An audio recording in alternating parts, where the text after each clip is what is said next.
السلام علیکم دوستانو، په دې هیله چې ټول به راته روغ او جوړ. د 2023 کال د کرکټ نړیوال جام ټرافي افغانستان پلازمینه کابل ته راوړله. د 2023 کال نړیوال جام ټرافي افغانستان پلازمینه کابل ته راوړل. د افغانستان کرکټ بورډ د کابل هوایي ډګر کې د هرکلي مراسم هم جوړ شوي وو. په دغه عکسونو کې ښکاره کېږي چې د دغه ادارې مشر اجرایوي رئیس نصیب خان هم د خپلو همکارانو سره د جام په لاس کې نیولی دی او ماشومان هم د ګلانو ګېډۍ په لاس کې دي او د جام تر څنګ ولاړ دي.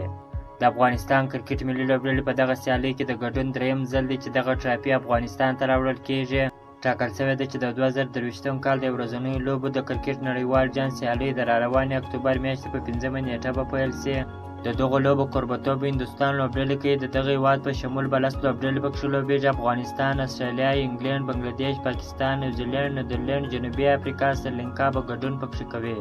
که مو چیرې دغه ویډیو خوښ شوې ده په چینل کې نوي یاست نو حتما مو چینل هم در سره سبسکرایب کړئ. تر بلې ویډیو پورې د الله په امان.